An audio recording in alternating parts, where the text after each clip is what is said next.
اللہ کے رسول فرماتے ہیں کوئی مسلمان آپس میں چاہے وہ رشتہ دار ہوں, چاہے وہ دوست ہوں, چاہے وہ صرف مسلم اپنے معاشرے کے اندر رہنے والے لوگ ہوں, 3 دن سے زیادہ ایک دوسرے کا تعلق نہ کریں.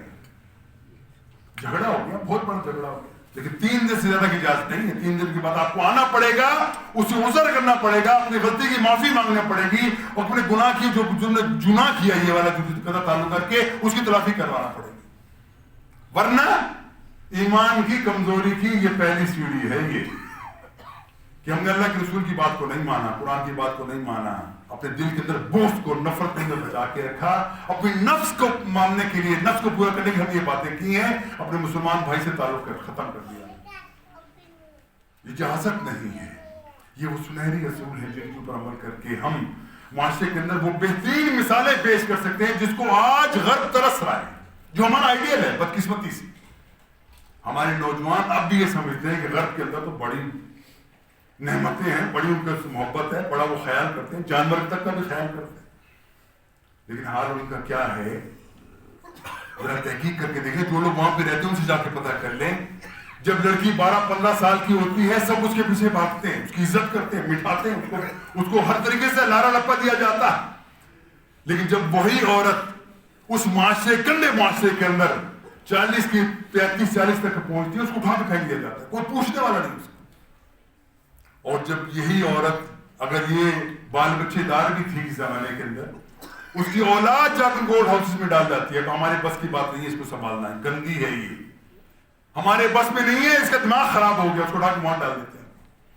اس معاشرے کو ہم آئیڈیل سمجھتے ہیں, جبکہ ہمارا معاشرہ کیا کہتا ہے, تمہارے ماں باپ تمہارے لیے جنت ہیں, تمہارے ماں باپ تمہارے لیے دوزخ ہیں. اگر تم چاہو اپنے ماں باپ کی خدمت کر کے جنت حاصل کر لو, اور اگر تم ناہنجار ہو, بدقسمت ہو, اللہ تعالیٰ تم اس کی سزا یہ دے گا, تم ماں باپ کی خدمت نہیں کرو گے, جہنم کا وسیلہ بن جائیں گے تمہارے لیے. رسول اللہ صلی اللہ علیہ وسلم فرماتے ہیں, صحیح حدیث کے اندر فرماتے ہیں, بدبخت ہے وہ شخص جس کو اس کے ماں باپ بڑھاپے میں ملے, وہ ان کی خدمت کر کے جنت حاصل نہ کر سکے. اور یہ تمام چیزیں آپ دیکھ لیجیے معاشرے کے اندر ہمارے ہیں کیا ہے. لیکن ان لوگوں کو بشرا ہے, خوشخبریاں ہیں, جن کے ماں باپ اللہ تعالیٰ نے کو نعمت عطا فرمائی ہے, بڑھاپے کے اندر کو ملے ہیں, وہ ان کی خدمت کرتے ہیں. اور پھر بات سے ماں باپ کی نہیں ہے, بیٹیوں کا بھی ایسا معاملہ ہے, بیٹوں کا بھی ایسا معاملہ ہے. اپنے سب کچھ قربان کرنے والوں, اللہ کے رسول کی سیرت دیکھو. رسول اکرم صلی اللہ علیہ وسلم کے پاس حضرت فاطمہ رضی اللہ تعالیٰ تشریف لاتی ہیں, اور یہ معمول ہے اللہ کے رسول کا, جب بھی ان کی بیٹیاں ان کے پاس تشریف لاتی ہیں, اللہ کے رسول کھڑے ہو جاتے, ان کا استقبال کرتے, ان کے چہرے کے اوپر, ان کی پریشانی کے اوپر بوسہ دیتے, ان کو جگہ پہ بٹھاتے, چادر پہ ان کو بٹھاتے. لیکن یاد رکھو, محبت اعتدال سے آگے نہ بڑھے. اللہ کے رسول فرماتے ہیں, لا طاعۃ لمخلوق فی معصیۃ الخالق. اللہ کی معصیت نہیں اختیار کی جا سکتی, اللہ کا حکم نہیں توڑا جا سکتا کسی, اس لیے کہ تم اپنے کسی مخلوق میں سے کسی کو راضی کرنا چاہتے ہیں. یہی وہ بیٹی ہے جس کا ماتھا چوما جاتا ہے. پھر اسی بیٹی کو کہا اللہ کے رسول نے, اے فاطمہ اگر تو بھی کوئی غلط کام کرے گی, میں اللہ کے عذاب سے تجھے بھی نہیں بچا سکتا. اے فاطمہ اگر تو چوری کرے گی, تیرے بھی ہاتھ کاٹنے سے میں بچا نہیں سکتا. اللہ کی حدود تو پہ نازل ہوگی, میری محبت اپنی جگہ, لیکن اپنا فاطمہ اپنے آپ کو بچا کے رکھ اللہ کی معصیت اختیار کرنے سے, اللہ تعالیٰ کی حکم کو توڑنے سے بچا کے رکھ. اگر فاطمہ کے بارے میں اللہ کے رسول یہ کہتے ہیں, محبت اپنی جگہ پہ ہے, لیکن اصول کی بات, اس کو کوئی سودا بازی ہے ہی نہیں, کوئی سمجھوتا ہے ہی نہیں, کوئی سہولت ہے ہی نہیں.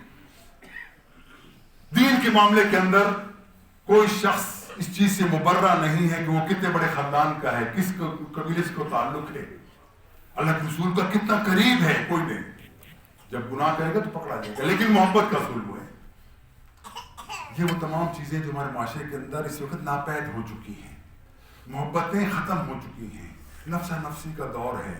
ہر شخص اپنے غرض کے لیے, اپنے مقاصد کے لیے, اپنے غرض کو حاصل کرنے کے لیے اپنے بھائی کا خون کرنے کو بھی تیار ہو جاتا ہے. یہ چیزیں ہمارے اپنی نہیں ہیں, لیکن ان قبائل میں علاقوں میں جا کے دیکھو, چھوٹی چھوٹی بات کے اوپر قتل و غارت شروع ہو جاتی ہے, معمولی سی بات کی. کیا ہے؟ دین سے دوری ہے, دین سے مغایرت ہے, دین کو نہ سمجھنا ہے, رسول اکرم صلی اللہ علیہ وسلم کے احکامات کو عمل نہ کرنا، اس کی وجہ سے تمام چیزیں پیدا ہوتی ہیں۔ میں یہ کہا کرتا ہوں بھائیوں، صرف اگر ہم اسلام کے بنیادی معاشرتی نظام کے اصولوں کے اوپر ان کو سمجھنا شروع کر دیں، ان کے اوپر عمل شروع کر دیں، یہ سب سے بڑا آپ کے پاس ہتھیار ہے اسلام کی دعوت کو دنیا کے اندر لے کے نکلنے والا۔ اللہ کی وحدانیت، اللہ کی توحید، اللہ کے رسول کی رسالت، اس کے اوپر عمل پیرا ہونا، اس کے بعد اللہ کے رسول کا طریقہ، معاشرے کے زندگی گزارنے کا طریقہ اگر ہم سمجھ لیں، اس کے مطابق زندگی گزارنے کی کوشش کریں، یقین کریں کہ آپ چلتے پھرتے مبلغ ہیں۔ لیکن ہمارا حال کیا ہے؟ جیسے کہ ہمارے انگریز دوست مسلمان ہوئے تو کہا تھا تم لوگوں کے اندر مسلمانوں نے ایک چیز بڑی دیکھی ہے، you have a lot of preachings, everybody is preaching, ہر بندہ تبلیغ کر رہا ہے بٹ ناٹ پریکٹسنگ، عمل نہیں کرتا۔ بات بڑی اچھی کرے گا، آپ بات ان کے سن کے اشش کرو کہ کیا آپ نے زبردست بات کی ہے، لیکن جب اس کی زندگی کو آپ دیکھو گے، تحقیق کرو گے، اس کی ذاتی زندگی میں جھانکو گے، پتہ چلے گا کہ سب کچھ خالی ہے، کچھ بھی نہیں اس کے پاس، یہ لمحے برابر ہے۔ ہمارا پرابلم یہی ہے، سب سے بڑا مسئلہ یہی ہے کہ ہم لوگوں کو نیکی کی بات کا حکم دیتے ہیں، اپنے آپ کو بھول جاتے ہیں۔ وہ کیا پیاری بات کہی اللہ سبحانہ تعالیٰ نے، أَتَأْمُرُونَ النَّاسَ بِالْبِرِّ وَتَنْسَوْنَ أَنفُسَكُمْ وَأَنْتُمْ تَتْلُونَ الْكِتَابَ أَفَلَا تَعْقِلُونَ۔ اے لوگوں، کیا تمہاری روش ایسی ہے کہ تم لوگوں کو نیکی کا حکم دیتے ہو، بھلائی کی باتیں بتاتے ہو؟ أَتَأْمُرُونَ النَّاسَ بِالْبِرِّ، لوگوں کو اچھی بات بتاتے ہیں، وَتَنْسَوْنَ أَنفُسَكُمْ، اپنے آپ کو بھول جاتے ہیں۔ کسی پہ تنقید کرتے ہو یوں پوائنٹ کر کے، تو ایسا ہے تو ایسا ہے، لیکن چار انگلیاں آپ کو پوائنٹ کر رہی ہیں، آپ ایک اس کو کر رہے ہو، باقی انگلیاں آپ کو کہہ رہی ہیں کہ آپ خود تو ایسا ہے۔ پھر کہا گیا افلا تعقلون، افلا تعقلون، تمہارے پاس عقل نہیں ہے کیا تم کتاب نہیں پڑھتے، کیا قرآن نہیں پڑھتے، کیا اللہ کے رسول کے فرامین کے اوپر نظر تمہاری نہیں جاتی، کہ اللہ کے رسول کا طریقہ کیا تھا؟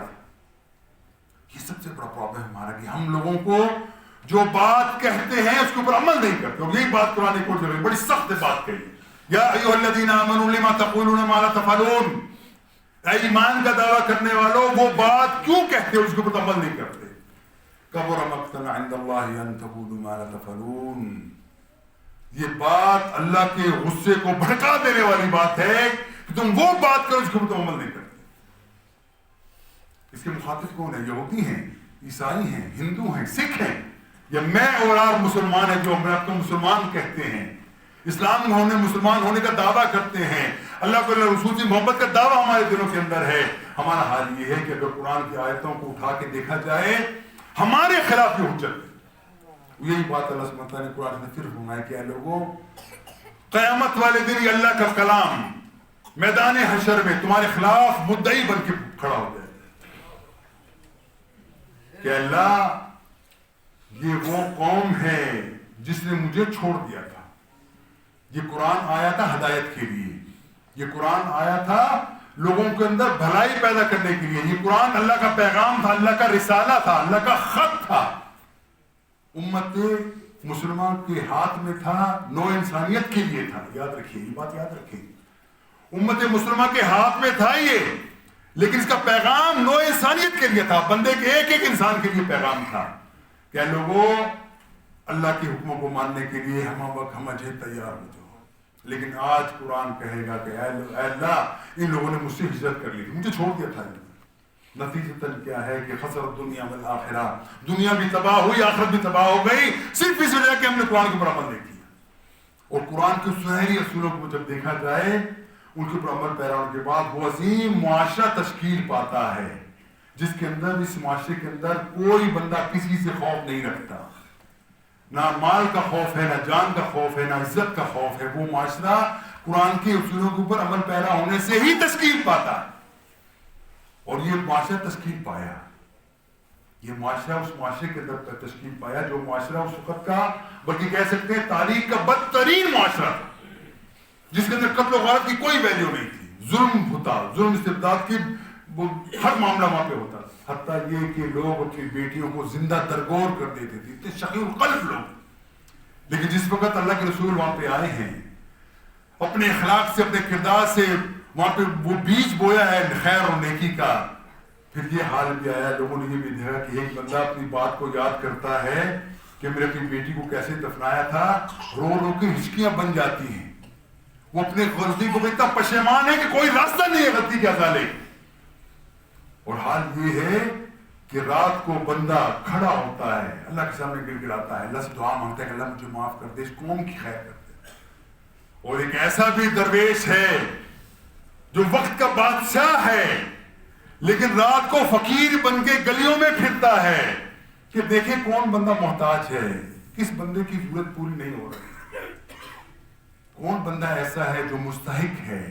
اور وہ بندہ یہ کہتا ہے کہ اے عمر، اگر تیرے حکومت کے اندر کوئی ایسا بندہ ہے جو رات کو بھوکا سویا، تجھ سے پوچھا جائے کہ کس نے بنائے یہ لوگ، کون سے معاشرے سے یہ لوگ نکلے تھے، کس حد تک شقی القلب تھے یہ لوگ۔ لیکن جس وقت اللہ نے ان کے دلوں کے اندر ایمان پیدا کیا، رسول اللہ علیہ وسلم کی تمائیت ان کو اختیار انہوں نے کی، ان کی زندگی بدل گئی، ان کی آخرت بدل گئی، ان کا روز و شوق بدل گئی، ان کی زبان بدل گئی، ان کے افکار بدل گئے، ان کی زندگی کا صاحب طرز عمل تبدیل ہو گئی۔ یہ سب چیزیں اب بھی موجود ہیں، وہ قرآن اب بھی موجود ہے، وہ اللہ کے رسول کی سیرت اب بھی موجود ہے، اور رسول اللہ علیہ وسلم کے صحابہ اب بھی موجود ہیں، ان کی زندگی ہمارے سامنے موجود ہے۔ کاش کہ ہم کو تھوڑی سی کوشش کر لیں کہ ہم نے کیا کرنا ہے، ہماری زندگی کا مقصد کیا ہے۔ کیا زندگی کا مقصد صرف پیسہ کمانا ہے، اس کے اندر حلال و حرام کی تمیز کو چھوڑ دینا ہے؟ حقیقت یہی ہے، ہم نے یہی کچھ سمجھا ہے کہ دنیا کے اندر بابر بیش کو اس کا عالم دوبارہ نہیں، بابر موچے کیا جاؤ، کب دنیا آخرت کس نے دیکھی ہے، دنیا کے اندر جو کرتے ہو کرتے چلے جاؤ۔ یہ وہ بنیادی چیزیں ہیں جن کے نہ ہونے کی وجہ سے معاشرے کے اندر خوف ہے، معاشرے کے اندر بے امنی ہے، معاشرے کے اندر لوگوں کی عزتیں اور نفس محفوظ نہیں ہے۔ وجہ سے بھی یہی ہے کہ ہم اللہ کے رسول کی تمام تعلیمات کو پیچھے ڈال بیٹھے۔ دعا یہ کی جاتی ہے اللہ تعالیٰ ہمیں بھی توفیق دے کہ ہم اللہ کے رسول کے ساتھ وہی تعلق قائم کریں جو تعلق صحابہ کا تھا۔ ہم کمزور ہیں، اپنی کمزوری کا اعتراف کرتے ہیں، ہماری کمزوریاں ہیں، اس میں کوئی شک نہیں کہ ہم بہت گناہ گار ہیں، لیکن اللہ تعالیٰ تو توفیق دے کہ ہم جب دل میں احساس پیدا ہو اللہ تعالیٰ تیرے سامنے سر کو جھکا دے، اللہ تعالیٰ اس نتیجے کے اندر دنیا کے اندر بھلائی کی وہ لہر پیدا کر جس کا تو نے اپنے رسول سے وعدہ کر رکھا ہے، یقیناً وہ لہر آئے۔ اور دنیا کے پیچھے بھاگنے والوں، دنیا تمہیں کیا دے گی؟ دنیا کے لیے محنت کرو، محنت کو مشقت کرو، حلال و حرام کی تمیز ختم کرو، جھوٹ بولتے چلے جاؤ، روپے کی چیز 10 روپے کی بیچو، کوئی پرواہ نہیں، لیکن آخر جاؤ گے کہاں؟ تمہاری انتہا کیا ہے؟ سب کچھ چھوڑ کے یہیں تمہیں جانا پڑے گا، صرف وہ تمہیں دو گز زمین قبر ملے گی یا پھر وہ لٹھے کا چند میٹر کا تمہیں تھان ملے گا، اس کے علاوہ کچھ تمہیں ملنے والا نہیں ہے۔ دنیا کی محنت دنیا میں رہ جائے گی۔ ہاں، نیک وہ ہے، کامیاب وہ ہے، قسمت والا وہ ہے جو دنیا سے جائے، جو مال چھوڑ کے گیا، جو اولاد چھوڑ کے گیا، اس کے لیے صدقہ جاریہ بن جائے۔ اگر یہ کرو گے، یہ مال، یہ دولت، یہ بھی نعمت ہے۔ اگر اس کے برعکس ہے، یہ مال تمہارے خلاف، یہ بھی استغاثہ لے کے اٹھے گا، اس نے مجھے غلط استعمال کیا۔ اللہ سے دعا ہے کہ اللہ عمل کی توفیق عطا فرمائے، ہمارے دلوں کے اندر اللہ تعالیٰ ایمان کی وہ چاشنی، وہ روشنی پیدا کر دے کہ ہم برائی سے حقیقی معنوں میں نفرت کرنا شروع ہو جائیں، اور ہم دنیا کے اندر اللہ تعالیٰ کے احکامات کو نافذ کرنے اور غالب کرنے کے لیے ہم وقت ہمیں جد کوشش کریں، اور اسی میں ہماری زندگی گزر جائے۔ وآخر دعوانا الحمدللہ رب العالمین۔